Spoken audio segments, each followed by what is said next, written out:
Hi everyone, it's Bev DeBono, and this is Border Fun today. So I am going to show you just some measurements that you can repeat over and over and over again when you're using some of these very big border punches. When I mean big, I mean a punch that makes a over an inch and a quarter um, line. Okay, so, and you also want to be using a punch that breaks away from the punch itself. So not one that you have to cut a border with. So something like anything like this is whitecap waves, this is slide reel, we have monstera leaves. So anything like that that breaks away completely from when you're punching it is something that you want to be using. And this is about, oh, it's over an inch. It's about an inch and a quarter. And that's a really nice size to be working with to make a substantial border. Okay, so the measurements for the backgrounds of these are all the same. And I'll give you those measurements. And we're going to be just punching borders and creating just some fun borders. This was starting to work on some graduation, getting ready because that's coming up pretty soon, believe it or not. All right, so you're going to need a big border. And when I mean big border, an inch and a quarter or so, and one that breaks away when you punch it. Okay, you're going to need a background paper. So that is going to measure an inch and 3/4. And we're going to be using a pinking blade.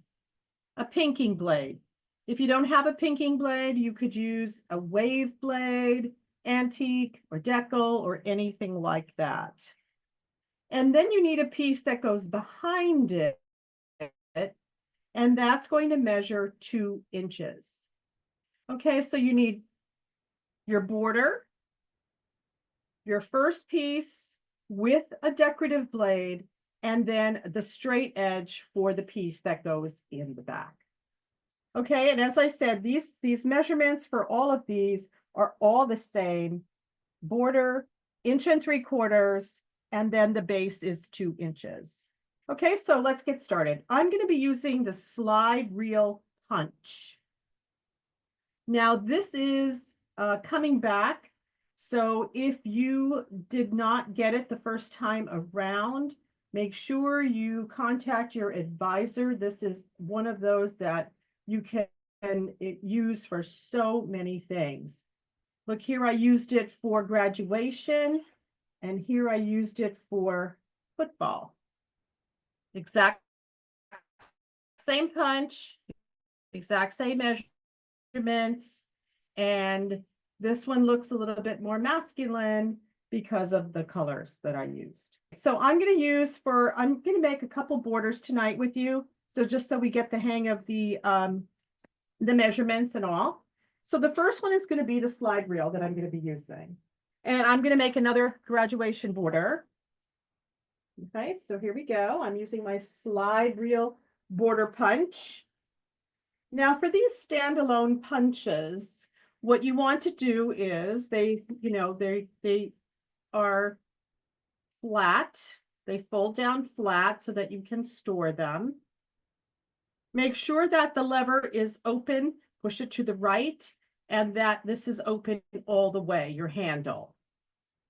As you're punching, keep checking back here because sometimes the lock mechanism can slide over to the left, and you don't want that to happen. It will block your punch. So double check under the handle that your locking mechanism has not, moved to the left, and just make sure it's all the way to the right. Okay, we're going to get our paper that we're using for our punch, and we're going to insert it all the way to the back And these punches have 2 lines by the words creative memories.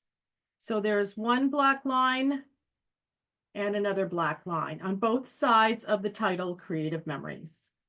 Okay, we're going to insert our paper at that black line. And we are going to make sure our paper is all the way to the back. And we are going to punch it down. Slide it down. Make sure that your picture on your shelf matches the punch on that you just punched out. And with some of these punches, there's a little notch. So you see there's a little notch here, a little notch right here, a little arrow. And that arrow will also line up with the arrow that's on the shelf of your punch. There's a little notch there. Not all of them have it, but the ones that do make it very easy. Okay, so line your border up with the picture on the shelf. Make sure your notch is lined up and punch. Move it down, line it up, punch. Move down, make sure it's all the way to the back and punch. So you see we're using one of these that come apart from the base. Okay, move it down, match it up, all the way to the back and punch. Okay, so now I have my border.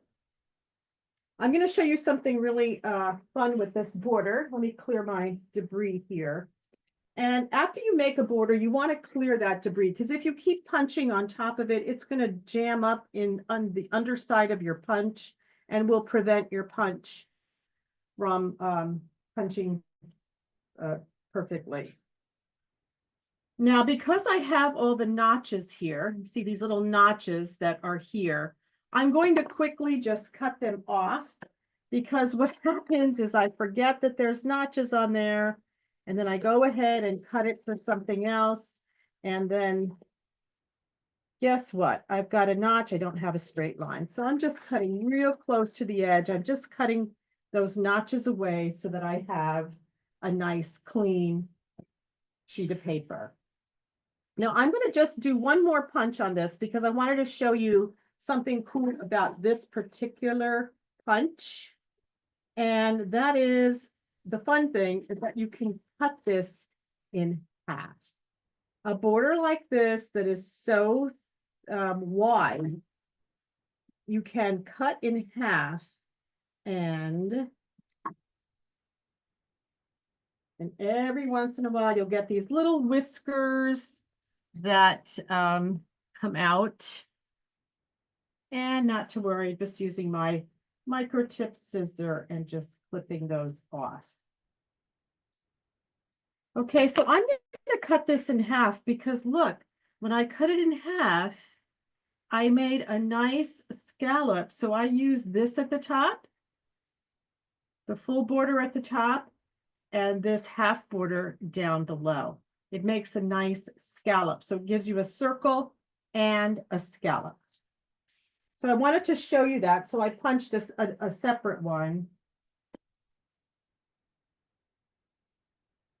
Okay, and then I'm gonna just cut this one in half, and I'm just gonna line up some of my openings on my cut line, and I can see where my cut line is through the opening there.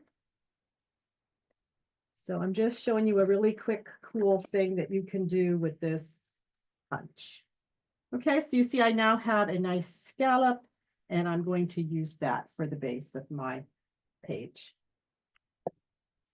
Okay, so that was my first thing, was to punch my border. Now my second thing is to cut an 1 3/4 inch strip with a pinking blade. So I'm going to get my pinking blade, and this is one of my new favorite blades because it's a rather newer one from Creative Memories, and it is kind of a fun blade.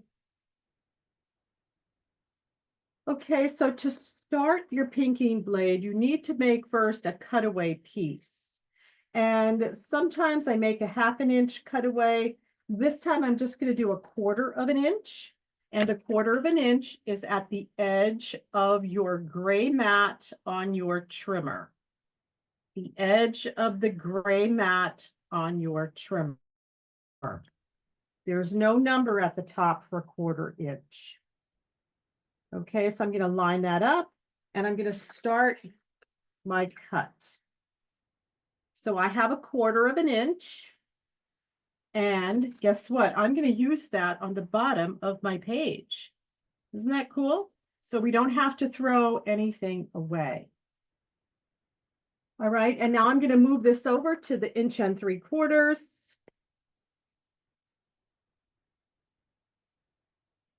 1 3/4 inches. I'm actually going to move it this way because I have shorter paper. To the 1 3/4 inches and then make another cut.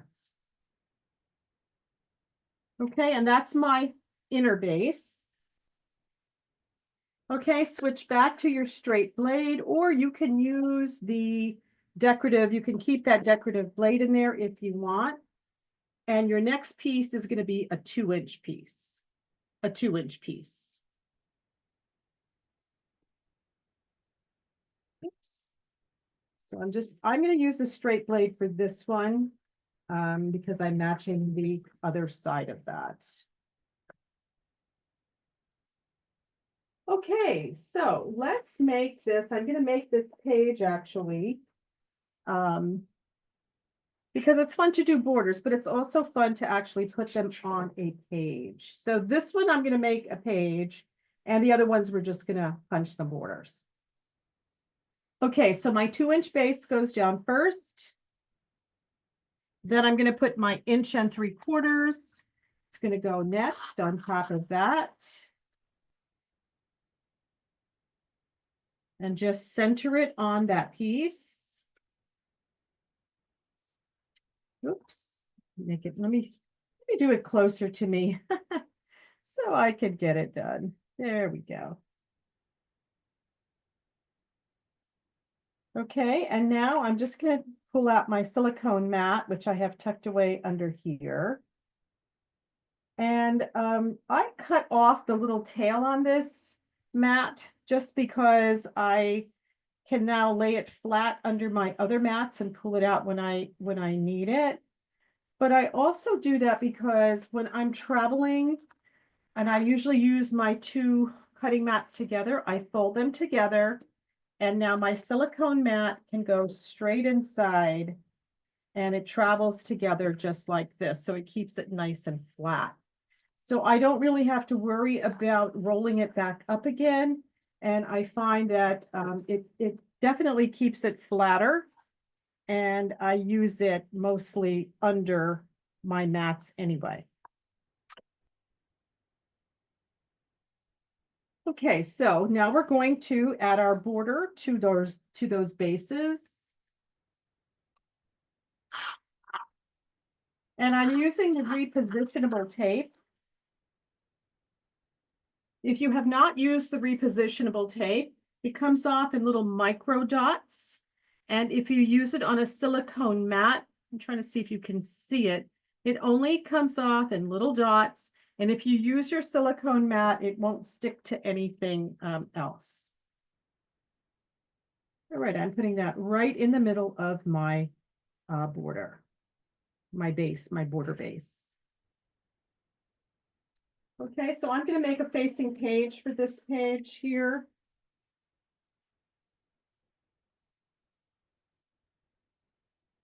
This paper is from the You Graduated collection, the graduation collection.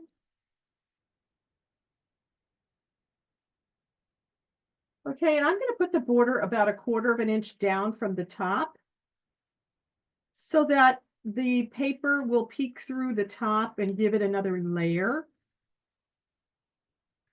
Okay, and now this little piece that I cut off, that 1/4 inch that has a straight edge and then my pinking edge, I'm also going to use that on the bottom. And I'm going to have the pinking edge facing downward.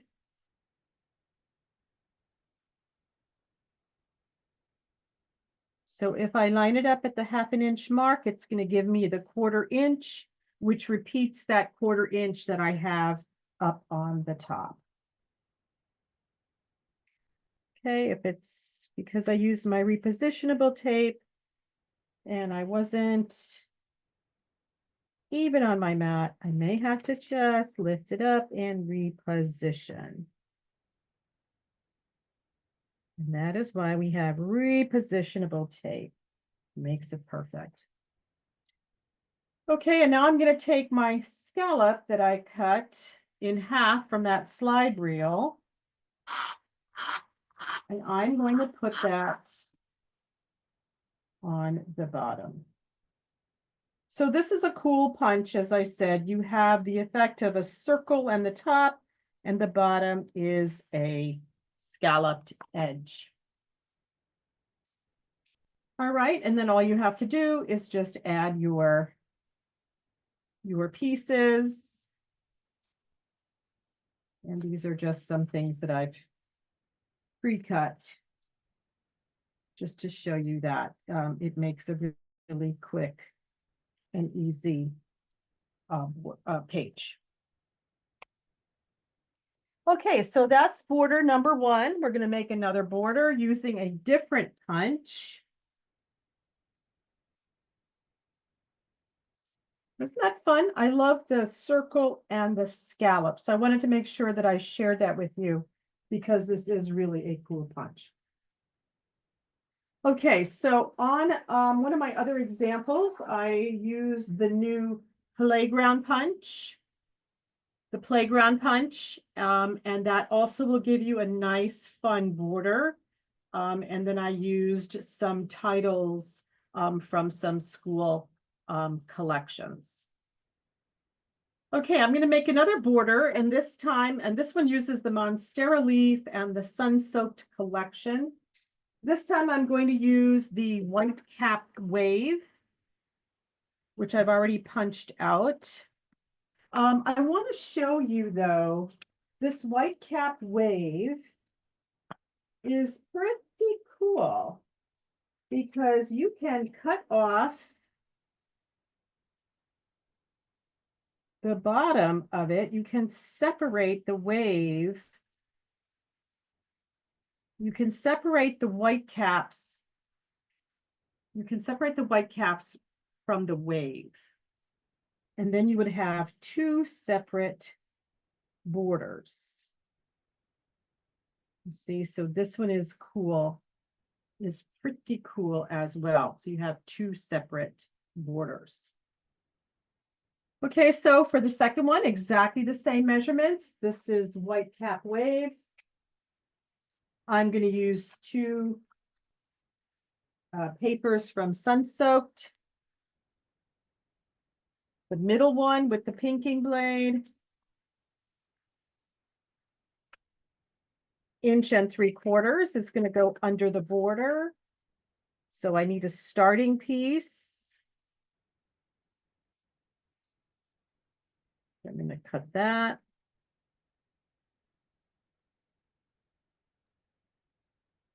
Okay, 1 3/4.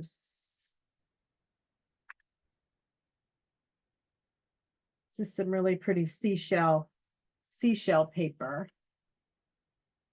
Okay, and then your second one is going to be 2 inches. Now this one I'm going to leave the pinking blade in because I kind of like the effect of the waves there.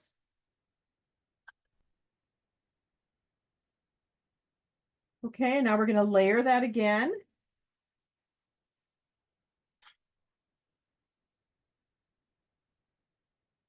The 1 3/4 is going to go on top of the 2 inches.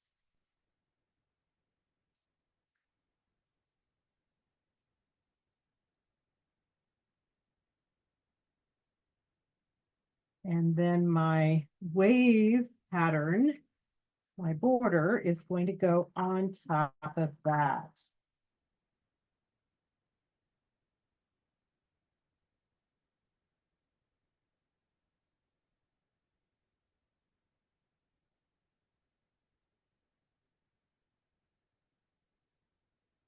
Okay, and that is very cute with the seashells behind it. And there was a fun little title in that pack. I had one that said Ocean Breeze.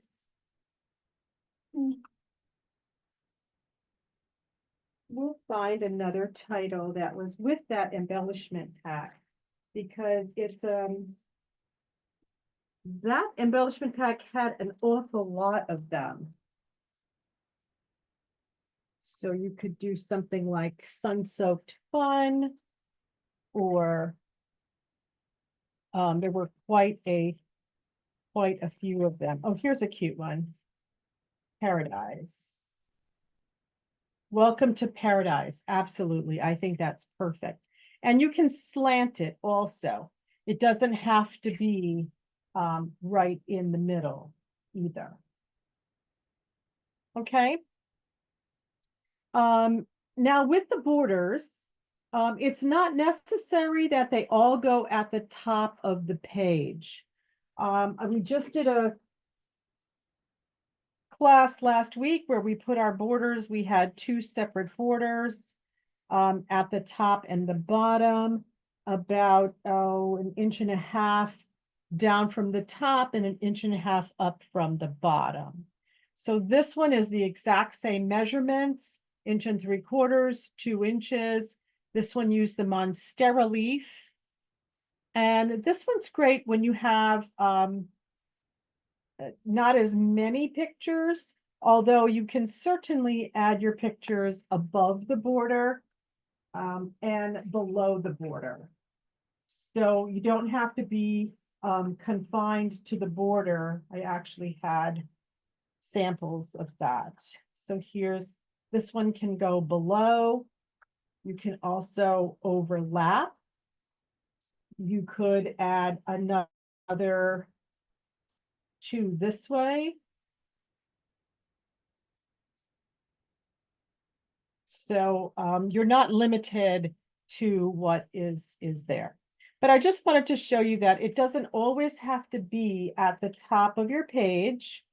It can certainly be, you know, an inch and a half down from the top and an inch and a half up from the bottom. So this is your technique or your formula for using these very big borders. And I hope you enjoyed it. Please post your pictures and also tell me which one you liked, which border you liked the best.